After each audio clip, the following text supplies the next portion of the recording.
Hey girl, hey, welcome back to Notes to Her, the Daily Pad Talk. I'm Yaya, your confidence and mindset coach, here to help you stop apologizing for your existence and start walking through life like the room was built with you in mind.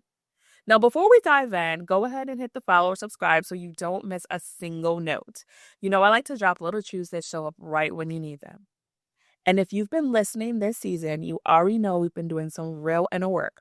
Not cute confidence, but the kind that shows up in your voice, your posture, your decisions, and your boundaries. And today we're talking about something that has held so many women back for way too long: taking up space without guilt.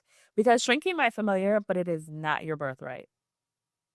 Now, when was the last time you walked in a room and immediately made yourself smaller? You lowered your voice, softened your opinions, pulled back your energy, sat where no one could really see you, or apologized literally for just existing. And here's the part that you don't say out loud. You weren't apologizing because you did something wrong. You were apologizing because you believed taking up space was wrong. You've been taught your whole life to shrink, to not be too loud, to not be too confident, to not be too much, to not intimidate people, to not inconvenience anyone. But here's the truth that you don't hear enough: your presence is not the problem. The conditioning that made you doubt your presence is. And today we are undoing all of that. Now, there are three big reasons why taking up space feels so hard. The first one: you were raised to be polite, not powerful. You were taught to be agreeable, helpful, pleasant, never disruptive, never too much, never fully you. The second one: maybe you've been punished for speaking up. Somebody might have told you that you were too much, or too loud, or too emotional, too opinionated. So now your body learned silence as safety.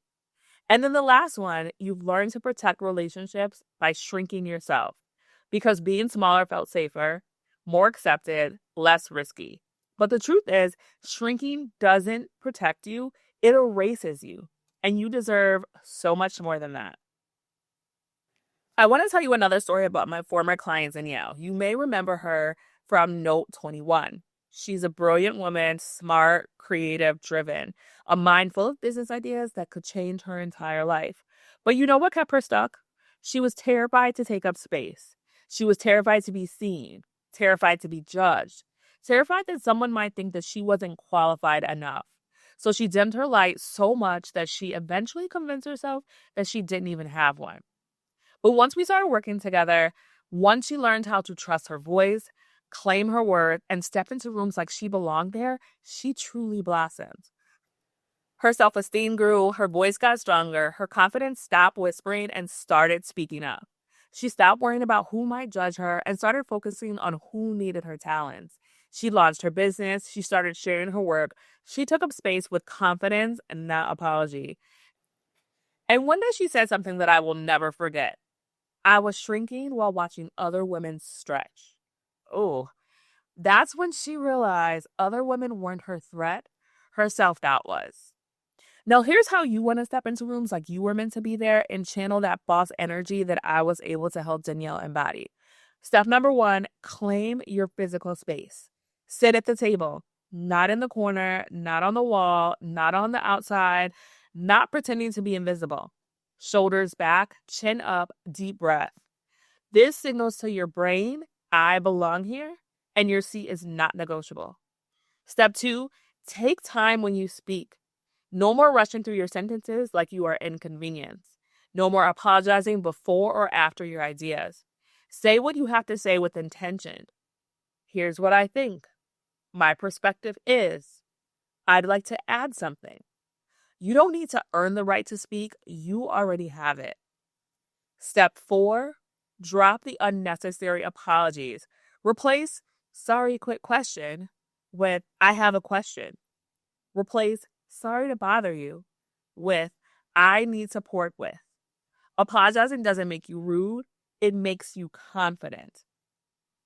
And the last step: let your presence be felt, not minimized. When you enter into a room, don't shrink your energy. Don't stare at the floor. Don't apologize with your posture. Walk in there like you belong there. Walk in there like you were supposed to be there because you are. Now, let me snatch you lovingly for a second. You were never too much. Someone was too small to handle you. Your voice wasn't too loud. They were just comfortable with your silence. Your presence wasn't intimidating. They were just used to you being invisible.